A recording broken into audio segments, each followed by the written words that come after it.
ഈശ്വരേറ്റവും പ്രിയപ്പെട്ടവരെ, ഇന്നലെ കുമ്പസാരിക്കാൻ പോയപ്പോൾ അച്ഛൻ നൽകിയ പ്രാച്യത എന്താണെന്നറിയാമോ? 23 സങ്കീർത്തനം വായിച്ച് ധ്യാനിക്കാൻ പറഞ്ഞു. ഒരുപക്ഷെ വിശുദ്ധ ഗ്രന്ഥത്തിലെ അതിമനോഹരമായ സങ്കീർത്തനങ്ങളിൽ, വചനഭാഗങ്ങളിൽ ഒന്നാണ് 23 സങ്കീർത്തനം. കർത്താവാണ് എൻ്റെ ഇടയൻ, എനിക്കൊന്നിനും കുറവുണ്ടാകുകയില്ല. പച്ചയായ പുൽത്തകിടിയിൽ അവിടുന്ന് എനിക്ക് വിശ്രമമരുളുന്നു. പ്രശാന്തമായ ജലാശയത്തിലേക്ക് അവിടുന്ന് എന്നെ നയിക്കുന്നു. അവിടുന്ന് എനിക്ക് ഉന്മേഷം നൽകുന്നു. തൻ്റെ നാമത്തെ പ്രതിനീതിയുടെ പാതയിലൂടെ എന്നെ നയിക്കുന്നു. ഇങ്ങനെ വർണ്ണിച്ച് പോവുകയാണ്. ഇത്ര മനോഹരമാണ്. ഈ സൗഖ്യ സങ്കീർത്തനം നമ്മുടെ ജീവിതങ്ങളിൽ ആവർത്തിച്ച് ഏറ്റുപറയുന്നത് ഏറെ നല്ലതാണ്. അതിനു മുമ്പ് ഒരു ചോദ്യം ചോദിക്കട്ടെ. കുമ്പസാരിച്ചോ? ക്രിസ്മസ് ആയതുകൊണ്ട് മാത്രമല്ല, ഈ ആത്മാവിനെ കഴുകി വെടുപ്പാക്കുന്ന അതിസുന്ദരമായ ഈ പാപസങ്കീർത്തനം നമ്മുടെ ജീവിതങ്ങളിൽ നിന്ന് അന്യം പോകരുത്. ഹൃദയപൂർവ്വം അനുദപിച്ച് നല്ല ഒരുക്കത്തോടുകൂടി സത്യസന്ധമായി ഈശോയുടെ തിരുസന്നിധിയിൽ നമ്മൾ കുമ്പസാരിച്ചാൽ തീർച്ചയായും വലിയ അനുഭവങ്ങളും സൗഖ്യങ്ങളും സമാധാനവും നമ്മുടെ ജീവിതത്തിലുണ്ടാകും. പ്രിയപ്പെട്ട സഹോദരങ്ങളെ, ഈ ദിവസങ്ങളിൽ നമ്മൾ പഴയ നിയമത്തിൽ ഉൽപ്പത്തിയുടെ പുസ്തകത്തിൽ യേശുക്രിസ്തുവിനെ കണ്ടുകൊണ്ടിരിക്കുകയാണ്. ഉൽപ്പത്തിയുടെ പുസ്തകം 37 അധ്യായം മുതൽ 50 അധ്യായം വരെ പൂർവ്വ യൗസേപ്പിനെ കുറിച്ച് നമ്മൾ കാണുമ്പോൾ ജോസഫിൻ്റെ കരളലിയിക്കുന്ന കഥകൾ, അവൻ്റെ ജീവിതം, സ്വന്തം സഹോദരങ്ങളാൽ വെറുക്കപ്പെടുന്നു, സ്വന്തം സഹോദരങ്ങളാൽ പൊട്ടക്കിണറ്റിലേക്ക് തള്ളി ഇടപെടുന്നു, 20 വെള്ളിക്കാശിന് വിൽക്കേണ്ടി വരുന്നു, അടിമയാകുന്നു.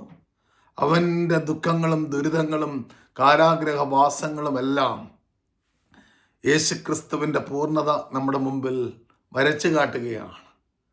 എല്ലാവരാലും നിന്ദിക്കപ്പെട്ട്, എല്ലാവരാലും അപമാനിക്കപ്പെട്ട്, സ്വന്തം ശരീരത്തിൽ പീഡനങ്ങളും സ്വന്തം ശരീരത്തിൽ പാപവും ഏറ്റെടുത്ത യേശുക്രിസ്തു, ജോസഫ് തൻ്റെ കുടുംബത്തിന്, തൻ്റെ പ്രിയപ്പെട്ടവർക്ക് അനുഗ്രഹമായതുപോലെ യേശുക്രിസ്തു ഈ സഹനങ്ങളെല്ലാം സ്വന്തം ജീവിതത്തിൽ ഏറ്റെടുത്തുകൊണ്ട് ലോകത്തിന് മുഴുവൻ രക്ഷകനായി, സൗഖ്യദായകനായി, ആശ്വാസദായകനായി മാറുന്ന വലിയ ചിത്രം ജോസഫിലൂടെയും യേശുവിലൂടെയും നമ്മൾ കാണുകയാണ്. ഇന്നത്തെ ഈ എപ്പിസോഡിൽ എനിക്ക് നിങ്ങളുമായി പങ്കുവയ്ക്കാനുള്ള മറ്റൊരു പ്രധാനപ്പെട്ട കാര്യം, ഇങ്ങനെ ബൈബിൾ വായിച്ചു പോകാൻ എത്ര എളുപ്പമാണ്. ആബേലിനെക്കുറിച്ചും കായനെക്കുറിച്ചും നോഹയെയും കുടുംബത്തെയും കുറിച്ചും മെൽക്കിസദേക്കിനെ കുറിച്ചും അതുപോലെ യേശുക്രിസ്തുവുമായി ചേർന്ന് നിൽക്കുന്ന സൂചനകളും എല്ലാം ധ്യാനിച്ച് കടന്നു പോകുമ്പോൾ ഈ കഥാപാത്രങ്ങളിൽ എനിക്ക് ഏത് കഥാപാത്രവുമായിട്ടാണ് സാമ്യമുള്ളത്? ഈ കഥാപാത്രങ്ങളിൽ ഓരോ കഥാപാത്രവും എന്നെ എന്താണ് വെല്ലുവിളിക്കുന്നത്? ഉദാഹരണത്തിന് ആബേലിനെ പോലെ ബലിയർപ്പിക്കാൻ എനിക്ക് പറ്റുന്നുണ്ടോ? കായനും ബലിയർപ്പിച്ച വ്യക്തിയാണ്. അവൻ അത്ര മോശക്കാരനൊന്നും ആയിരുന്നില്ല ആദ്യം.